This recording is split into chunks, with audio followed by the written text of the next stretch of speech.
Chapter 14. A French Guy Almost Kills Us. Carter. The last couple of days I'd seen a lot of crazy things, but the Hall of Ages took the prize. Double rows of stone pillars held up a ceiling so high you could have parked a blimp under it with no trouble. A shimmering blue carpet that looked like water ran down the center of the hall, which was so long I couldn't see the end even though it was brightly lit. Balls of fire floated around like helium basketballs, changing color whenever they bumped into one another. Millions of tiny hieroglyphic symbols also drifted through the air, randomly combining into words and then breaking apart. I grabbed a pair of glowing red legs. They walked across my palm before jumping off and dissolving, but the weirdest thing were the displays. I don't know what else to call them. Between the columns on either side of us, images shifted, coming into focus and then blurring out again like holograms in a sandstorm. "Come on," Zia told us, "and don't spend too much time looking." It was impossible not to. The first 20 feet or so, the magical scenes cast a golden light across the hall. A blazing sun rose above an ocean, a mountain emerged from the water, and I had the feeling I was watching the beginning of the world.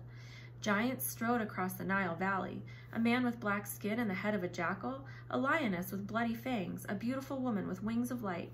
Sadie stepped off the rug. In a trance, she reached toward the images. "Stay on the carpet." Zia grabbed Sadie's hand and pulled her back toward the center of the hall. "You are seeing the age of the gods. No mortal should dwell on those images." "But," Sadie blinked, "there are only certain pictures, aren't there?" "They're only pictures, aren't they?"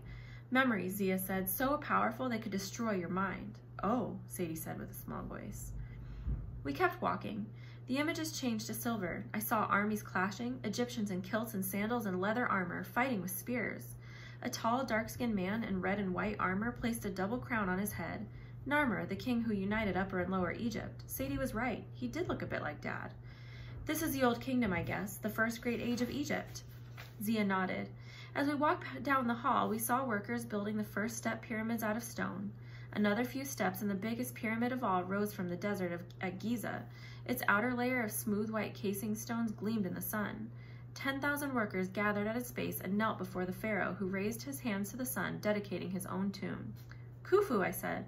"The baboon?" Sadie asked, suddenly interested. "No, the pharaoh who built the Great Pyramid," I said. "It was the tallest structure in the world for almost 4,000 years. Another few steps and the images turned from silver to coppery. "The Middle Kingdom," Zia announced, "a bloody, chaotic time, and yet this is when the House of Life came to maturity." The scenes shifted more rapidly. We watched armies fighting, temples being built, ships sailing on the Nile, and magicians throwing fire. Every step covered hundreds of years, and yet the hall still went on forever. For the first time, I understood just how ancient Egypt was. We crossed another threshold, and the light turned bronze. "The New Kingdom, I guess, the last time Egypt was ruled by Egyptians?" Zia said nothing, but I watched scenes passing by that my dad had described to me.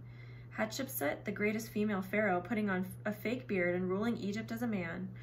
Ramses the Great leading the chariots into battle.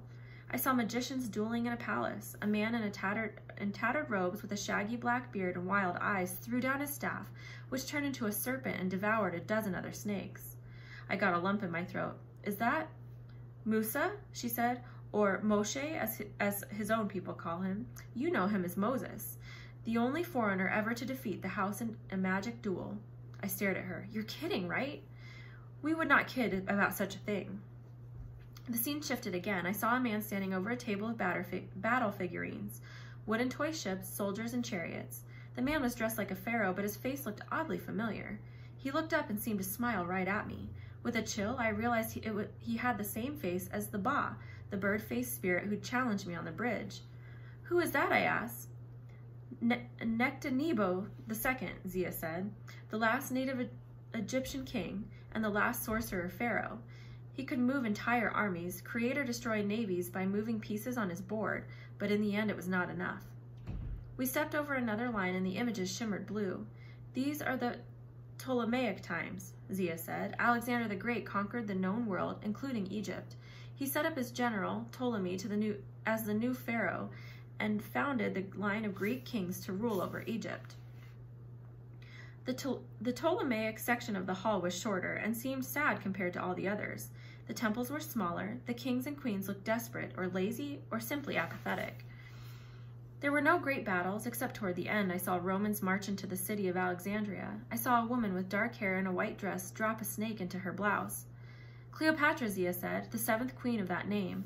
She tried to stand against the might of Rome, and she lost.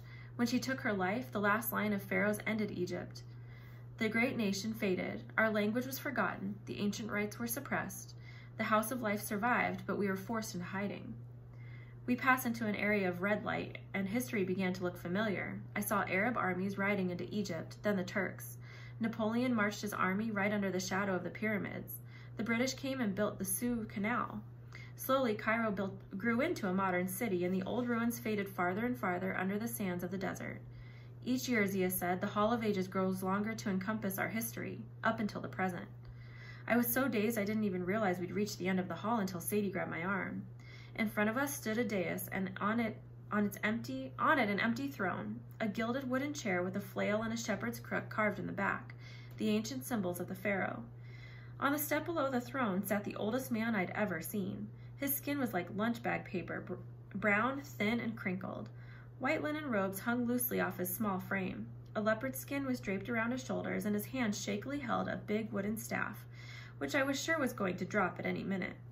But weirdest of all, the glowing hieroglyphs in the air seemed to be coming from him.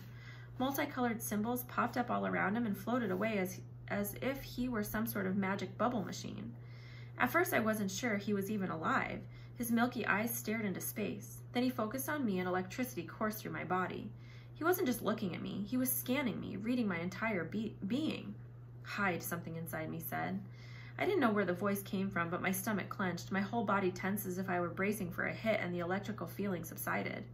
The old man raised an eyebrow, as if I'd surprised him. He glanced behind him and said something in a language I didn't recognize. A second man stepped out of the shadows. I wanted to yelp. He was the guy who'd been with Zia in the British Museum, the one with the cream-colored robes and the forked beard. The bearded man glared at Sadie and me. I am Desjardins, he said, with a French accent. My master, Chief Lector Iskandar, welcomes you to the House of Life. I couldn't think of what to say, so of course I asked a stupid question. He's really old. Why isn't he sitting on the throne? Desjardins' nostrils flared, but the old dude, Iskandar, just chuckled and said something else in the other language. Desjardins translated stiffly. The master says thank you for noticing. He is in fact really old, but the throne is for the pharaoh. It has been vacant since the fall of Egypt to Rome. It is comment dit-on, symbolic. The chief lector's role is to serve and protect the pharaoh. Therefore, he sits at the foot of the throne. I looked at Iskandar a little nervously. I wondered how many years he'd been sitting on that step. If he can understand English, what language is he speaking? Desjardins sniffed. The chief lector understands many things, but he prefers to speak Alexandrian Greek, his birth tongue. Sadie cleared her throat. Sorry, his birth tongue? Wasn't Alexander the Great way back in the blue section, thousands of years ago? You make it sound like Lord Salamander is... Lord Iskandar, Desjardins hissed. Show respect. Something clicked in my mind. Back in Brooklyn, Amos had talked about the magician's law against summoning gods, a law made in Roman times by the chief lector, Iskandar. Surely it had to be a different guy. Maybe we were talking to Iskandar the 27th or something. The old man looked me in the eyes. He smiled as if he knew exactly what I was thinking. He said something else in Greek, and Desjardins translated. The master says not to worry. You will not be held responsible for the past crimes of your family, at least not until we have investigated you further. Gee, thanks, I said. Do not mock our generosity, boy, Desjardins warned. Your father broke our most important law twice, once at Cleopatra's Needle when he tried to summon the gods and your mother died assisting him. Then again at the British Museum when your father was foolish enough to use the Rosetta Stone itself. Now your uncle too is missing? You know what's happened to Amos? Sadie blurted out. Desjardins growled. Not yet, he admitted. You have to find him, Sadie cried. Don't you have some kind of GPS magic or... We are searching, Desjardins said, but you cannot worry about Amos. You must stay here. You must be trained. I got the impression he was going to say a different word, something not as nice as trained. Iskandar spoke directly to me. His tone sounded kindly. The master warns that the demon days begin tomorrow at sunset, Desjardins translated. You must be kept safe. But we have to find our dad, I said. Dangerous gods are on the loose out there. We saw Serket and Set. At those names, Iskandar's expression tightened. He turned and gave Desjardins what sounded like an order. Desjardins protested. Iskandar repeated his statement. Desjardins clearly didn't like it, but he bowed to his master. Then he turned toward me. The chief lector wishes to hear your story. So I told him, with Sadie jumping in whenever I stopped to take a breath. The funny thing was, we both left out certain things without planning to. We didn't mention Sadie's magic abilities or the encounter with the Ba who called me a king. It was like I literally couldn't mention those things. Whenever I tried, the voice inside my head whispered, "Not that part, be silent." When I was done, I glanced at Zia. She said nothing, but she was studying me with a troubled expression. Iskandar traced a circle on the step with the butt of his staff. More hieroglyphs popped into the air and floated away. After several seconds, Desjardins seemed to grow impatient. He stepped forward and glared at us. "You are lying. That could not have been Set. He would need a powerful host to remain in the world, very powerful." "Look, you," Sadie said. "I don't know what all this rubbish is about hosts, but I saw Set with my own eyes. We were there at the British Museum. You must have done too. And Carter saw him in Phoenix, Arizona. Then," she looked at me doubtfully, "then he's probably not crazy." "Thanks, sis," I mumbled, but Sadie was just getting started. "And as for Sirket, she's real too. Our friend, my cat Boss, died protecting us." "So," Desjardins said coldly, "you admit to consorting with gods. That makes our investigation much easier. Boss is not your friend. The gods caused the downfall of Egypt. It is forbidden to call on their powers. Magicians are sworn to keep the gods from interfering with the mortal world. We must use all of our power to fight them." "Boss said you were paranoid," Sadie added. The magician clenched his fists, and the air tingled with the weird smell of ozone, like during a thunderstorm. The hairs on my neck stood straight up. Before anything bad could happen, Zia stepped in front of us.